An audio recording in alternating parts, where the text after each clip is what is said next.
Salut! Aujourd'hui sur la chaîne, j'ai décidé de te présenter un nouvel outil que j'ai découvert, Hermès.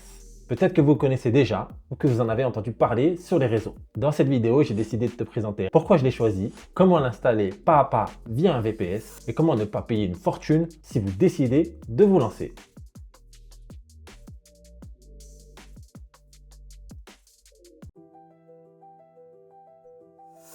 Avant de parler d'Hermès, je vais déjà te parler de ce que tu connais déjà. D'un côté, les LLM classiques, ChatGPT, Gemini, Claude, tu leur poses une question, ils répondent. Mais moi, ce que je voulais, c'est un assistant personnel permanent. Quelque chose qui soit disponible 24 heures sur 24, qui me connaît, qui peut surveiller des choses pour moi en continu et avec qui j'interagis naturellement depuis mon téléphone ou même mon ordinateur.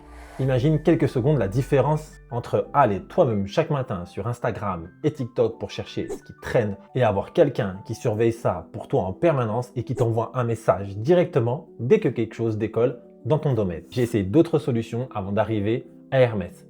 Beaucoup de personnes vont te parler d'OpenClaw et avec lui, j'ai vraiment galéré. J'ai réalisé plusieurs installations et j'ai fini par tout désinstaller. Hermès a été réfléchi autrement. J'ai fait une installation et tout était bon. Quand je lui demande d'ajouter une compétence, il configure tout seul et c'est fait. Il itère jusqu'à y arriver. Tu peux lancer une tâche depuis ton téléphone, ton ordi, depuis ta messagerie de chat préférée. Et le truc qui m'a vraiment bluffé, c'est que je peux même lancer une demande directement depuis ma montre, une Galaxy Watch Classic 8, puisque j'ai Telegram installé dessus. Tu vois, c'est pas le même outil, c'est pas le même usage. Et pour le faire tourner, tu as besoin d'un hébergeur. Pourquoi c'est important que ça tourne sur un serveur dédié et pas sur ton ordinateur perso? Premièrement, la sécurité. Tu n'as pas forcément envie qu'un agent IA tourne directement sur ta machine personnelle et peut affecter cette machine. Deuxièmement, la disponibilité. L'agent tourne 24 heures sur 24, 7 jours sur 7 et ça, peu importe où tu es dans le monde. Et troisièmement, la personnalisation. Tu choisis les compétences que tu lui donnes, les services auxquels tu te connectes, les automatisations que tu mets en place sur le serveur et non pas sur ta machine. Pour ma part, j'utilise Hostinger qui est la plateforme d'hébergement. Elle te propose des déploiements en un clic, c'est rapide, sécurisé et côté coût, tu vas payer ton hébergement tous les mois, plus ta clé API selon le modèle que tu utilises. Je te propose de passer au tuto et bonne nouvelle, si tu n'as jamais touché un serveur de ta vie, c'est pas un problème.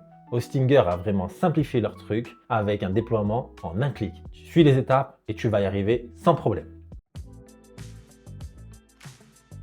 Tout d'abord, je t'invite à te rendre sur Google et taper Hostinger Hermès Agent. À ce moment-là, tu devrais tomber sur un lien comme tu peux le voir sur mon écran. Ici, je vais sélectionner le serveur et on voit qu'il existe différents types de KVM. C'est juste une question de puissance de ta machine. J'ai sélectionné le moins cher, c'est déjà amplement suffisant. Une fois que tu as sélectionné ton KVM, tu peux choisir la durée de tes différents plans. Ici, pour cet exemple, je vais prendre un mois. Fais très attention. Il te propose également d'avoir une IA prête à l'emploi avec des crédits Nexos IA. Pour ma part, je les retire parce que j'en ai pas besoin et ça ne m'intéresse pas du tout. On peut voir que mon KVM sur le premier mois, il va me coûter avec une taxe d'1,60 €, 9,59 €. Je viens de terminer le paiement sur la plateforme. Ensuite, on va se retrouver sur l'interface d'Hostinger. Et c'est là qu'on va attaquer la configuration de notre VPS. La configuration prend 5-10 minutes, on se retrouve tout de suite. Pour les non-tech, vous verrez, il n'y a rien de compliqué. Maintenant que le VPS est créé, on va cliquer sur Gérer, se rendre dans le gestionnaire qui s'appelle Docker. Dans le catalogue, rechercher Hermès. Tu as besoin de déployer que le Hermès Web UI. Il va nous donner un Web UI password. Il faut que tu le copies et que tu le gardes précieusement. Et on va cliquer sur Déployer. Une fois le déploiement terminé, tu ouvres l'interface en cliquant sur le bouton Ouvrir. Ensuite, tu te retrouves sur l'interface de Web UI. Et elle se passe en 5 étapes. La première étape, c'est qu'elle check si ton système est clean ou pas. Dans l'étape 2, elle te demande le provider que tu vas vouloir utiliser et ta clé API. Pour le provider, je te conseille DeepSeek V4. Et notamment pour deux raisons particulières. Premièrement, le prix. Au moment où je tourne cette vidéo, DeepSeek est nettement moins cher que tous les autres modèles confondus. Deuxièmement, la qualité. Les résultats sont vraiment excellents. Tu vas te rendre sur plateforme DeepSeek. Une fois que tu arrives sur cette interface, tu vas t'enregistrer. Je vais juste avoir à rentrer une carte bleue et mettre une somme que je veux recharger. Ensuite, il va falloir se rendre directement dans API Key, cliquer sur Nouvelle API Key et créer une clé API. Il va falloir la garder précieusement. La clé API, je vais la copier ici. Il va me demander ensuite les différents espaces de travail et le modèle que je veux utiliser par défaut. On va utiliser DeepSeek V4 Flash. En quatrième option, on a la possibilité de changer le mot de passe du Web UI. On n'a pas forcément envie de le changer. On met continuer et on met Open Hermès. Et voilà, Hermès est configuré. On va lui poser une question et on va voir s'il répond. Tout est clean. Une fois que ce test de base fonctionne, on va passer maintenant à l'étape suivante, le connecter à Telegram. Maintenant, on va souhaiter le brancher directement à Telegram. Dans ma barre de recherche, je vais rechercher Bot Phaser. C'est le bot officiel qui te permet de créer d'autres bots. Ici, on va lui envoyer une commande /newbot. Il va te demander le nom d'affichage de ton bot. Pour ma part, je vais l'appeler Takeaway IA. Puis, il va te demander un nom d'utilisateur unique qui doit obligatoirement se terminer par bot.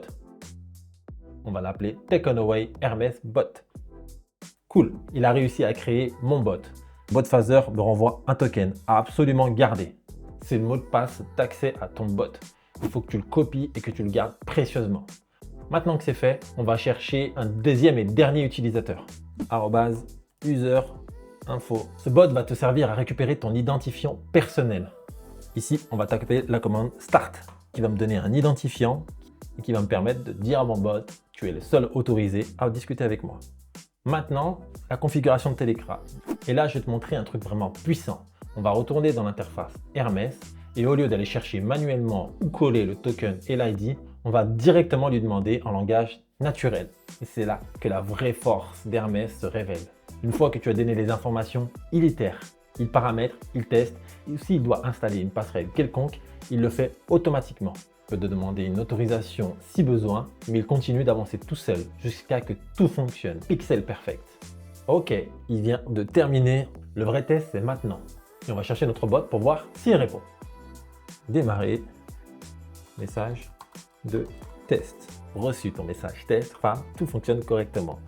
Ça y est, on a réussi à brancher tout ce que l'on avait besoin. C'est ça le niveau de simplicité qu'on doit attendre d'un outil en 2026. Maintenant, qu'est-ce qu'on fait avec tout ça concrètement? Il faut que je t'explique deux notions essentielles pour comprendre la puissance de Hermès et même des systèmes automatisés, les crons et les skills. Un cron, c'est tout simplement une tâche programmée qui se répète automatiquement à un intervalle régulier. Tu configures une fois la fréquence de l'action et Hermès l'exécute pour toi sans t'y aies à penser. Une skill, c'est une compétence que tu donnes à ton agent. Par défaut, Hermès sait discuter, mais il ne sait pas forcément naviguer sur Internet, lire tes emails ou se connecter à Telegram par exemple. Une skill, c'est ce qui lui permet de le faire. Il existe des skills déjà prêtes dans plein de services courants. Et le vrai plus, c'est que tu peux créer aussi tes propres skills sur mesure si ce que tu cherches n'existe pas déjà. On va en créer une ensemble dans le troisième cas d'usage. Le premier cas est le cas le plus simple pour commencer. Je vais demander à Hermès de créer une présentation HTML, un slide qui explique pourquoi utiliser Hermès et quelle est la différence avec un LLM classique. C'est parti. C'est cool, il vient de terminer.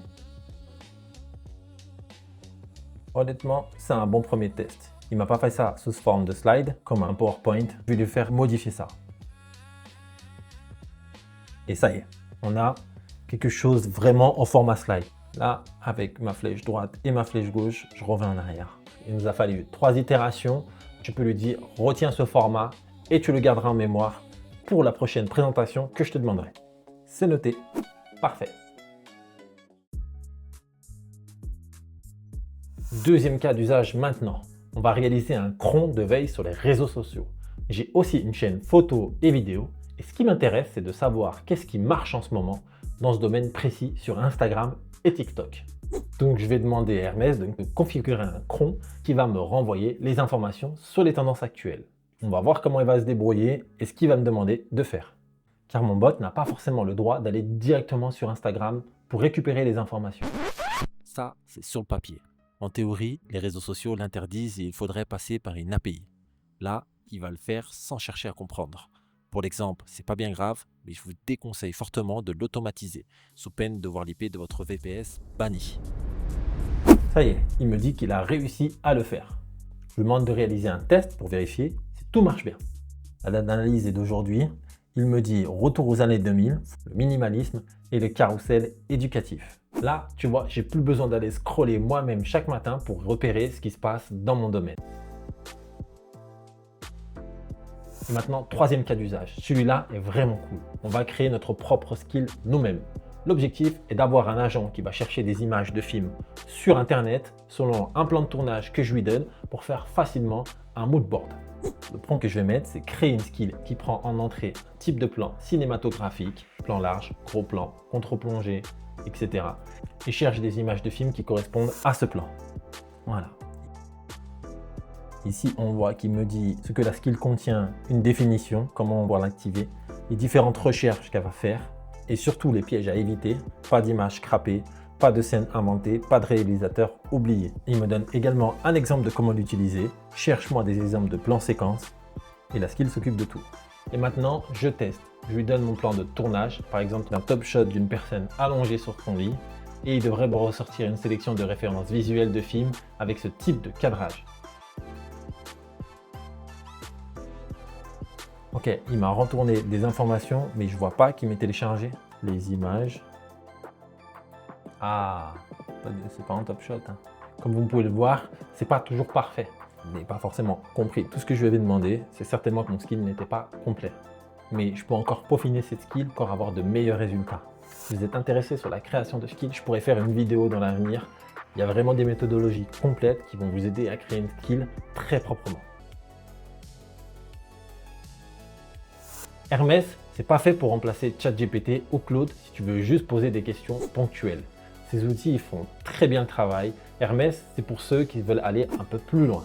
Un assistant permanent, personnalisable, connecté à leur outil qui travaille pour eux en continu. Si c'est ce que tu cherches, c'est la meilleure solution aujourd'hui que j'ai trouvée. Si vous voulez qu'on aille plus loin sur d'autres cas d'usage, dites-le moi en commentaire. Bon, j'espère que cette vidéo vous aura plu et que j'aurai pu vous faire découvrir des choses vraiment sympas avec ce nouvel assistant IA personnel qu'on peut emporter partout avec soi.